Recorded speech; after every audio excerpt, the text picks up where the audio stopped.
로즈의 작품 내 심리 변화를 먼저 살펴보자면 전반부에는 삶을 되게 체념하는 형태로 숙명론자의 모습을 보여줍니다. 내가 어떻게 할 수 있는 게 아니다. 숙명에 따라갈 수밖에 없다. 이런 것을 말합니다. 쾌락론자와도 가까운 포인트가 있고, 왜냐하면 내가 술을 먹든 공부를 하든 뭐 약을 먹든 뭐 무슨 일을 하든 사실 삶은 정해진 대로 흘러갈 뿐 내가 어떻게 할 수 있는 게 아니다 라고 생각하는 포인트가 현재를 즐기자 쾌락론자들과 뭔가 조금 비슷한 부분도 있긴 합니다. 물론 엄밀히 말하자면 다르지만 쾌락을 위해서 움직이는 사람들과 이렇게 하든 저렇게 하든 관계없다라고 생각하는 사람들의 생각 패턴은 좀 다른 것이니까. 그리고 약간 미래지향주의자스러운 면도 있습니다. 로즈에게는 미래를 위해 현재를 희생하기 때문이죠. 집안의 부흥을 위해, 가문의 부흥을 위해서 지금의 나의 고통을 기꺼이 인내하려는 모습을 보여주는 거죠. 다만 그것이 본인의 맞춤 옷은 아니라서 우울증에 빠지기도 하고, 그러다 보니까 극단적인 선택을 하게 되기까지 뭐 이어지는 그런 모습들도 보여주는 거죠. 현재를 즐길 수 없다면 내가 미래를 향해 나아가는 이 여정에서 에너지가 금방 고갈되겠죠. 본인도 모르게 야금야금 번아웃에 빠지게 될 수밖에 없습니다. 그런데 그 포인트에서 잭이라고 하는 현실을 즐기는 사랑하는 사람이자 멘토를 만나게 되는 거죠. 그래서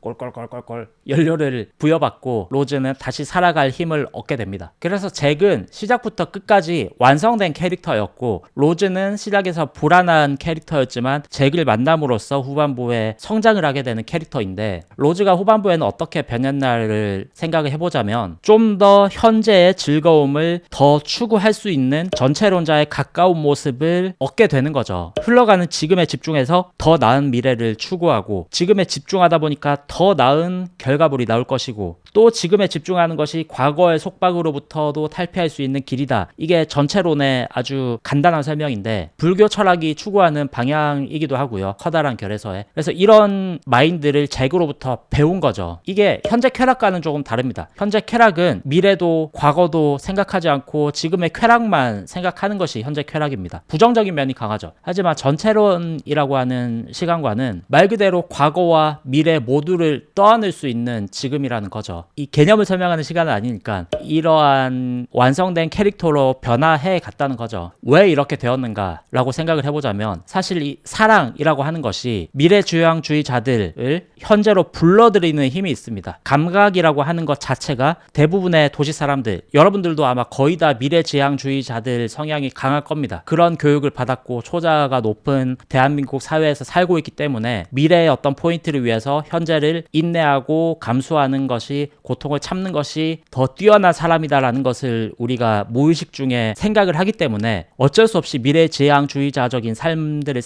살고 있는 거죠. 근데 이게 연료를 채워주지 못하면 오래 갈 수 없단 말이죠. 그러다 보니까 우울증, 불안 이런 것에 빠지게 되는 건데, 사랑이라고 하는 것이 특히 오감, 하늘을 보고 자연의 소리를 듣고 좋은 냄새를 맡고 온기를 느끼고 사람과 사람 간의 체온을 느끼고 만지고 뭐 이런 모든 것들, 이런 것들이 지금에 머무를 수 있게끔 해주는 힘을 부여한단 말이죠. 그래서 사실 미래지향주의자들, 특히 모범생들, 얘네들이 언제 무너지는가 하면은 짝사랑할 때 무너지잖아요. 미래지향이고 뭐고 간에 일단 지금 내가 미칠 것 같은데 어떡하지? 어쨌든 사랑할 때 그 인물이 약간 성적이 떨어지는 모습을 보이지만 훨씬 행복해지는 모습을 보이기도 하죠. 그때 이제 또 균형을 잘 잡아야 하고 뭐 이런 것들이 있는데, 이 로즈라고 하는 캐릭터가 어쨌든 잭을 만나서 전체론적인 시간관도 배우고 사랑도 시작을 하게 되면서 지금의 행복을 훨씬 더 소중하게 생각하게 되었다라는 거죠. 그래서 마지막에 아주 어마어마한 메타포 덩어리가 나오죠. 이 대항의 심장이라고 하는 목걸이가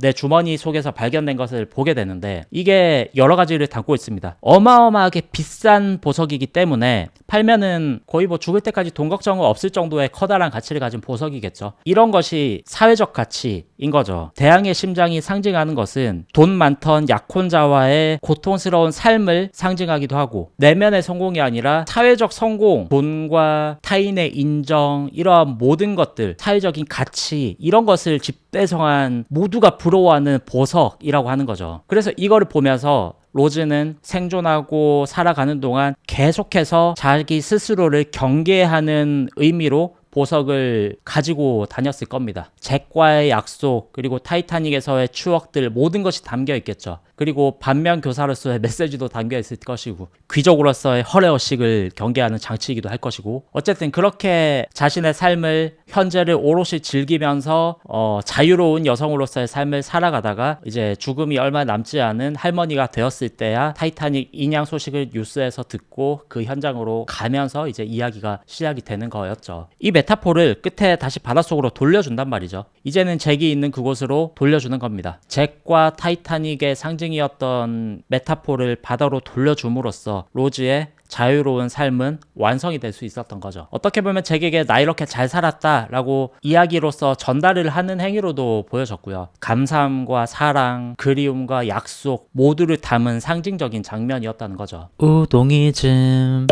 타이타닉 로즈의 서사는 플롯으로 치자면 금지된 사랑의 플롯입니다. 이루어질 수 없는 사랑, 뭐 흔히 로미오와 줄리엣 같이. 근데 이 금지된 사랑의 플롯은 이루어질 수 없는 사랑이기 때문에 이루어지지 않고 끝내야 하는 것이 기본입니다. 그래서 보통은 슬픈 엔딩이죠. 배드 엔딩, 새드 엔딩입니다. 그런데 대중상업 예술과 문학은 다르단 말이죠. 로미오와 줄리엣처럼 끝내서는 안 됩니다. 영화를 보러 온 사람들은 대리만족을 하기 위해 온 사람들이기 때문에. 그래서 이것을 충족시켜주기 위해서 목표를 둘로 쪼개어서 로즈의 성장 서사를 충족시켜줬고, 사랑은 실패했지만 성장 안에서 더 궁극적인 어떠한 관객들의 답답함을 해소를 시켜주는 형태로 이야기가 완결이 된 거죠. 이 플롯은 워낙에 유명한 플롯이라서 고전 영화에서도 많이 찾아볼 수 있는데, 대표적으로 로마의 휴일 같은 걸 볼 수 있죠. 오드리 헵번이 연기했던 공주는 이 기자와 사랑을 꿈꾸지만 결국 신분 차이로 인해서 왕궁으로 돌아가야만 했습니다. 거기에서 사랑은 이루어지지 않지만 공주로서 명확한 성장을 보여주면서 이야기가 끝이 나거든요. 그렇기 때문에 독자들이 납득을 하는 거죠. 사랑은 깨어졌지만 슬프지 않은 거죠.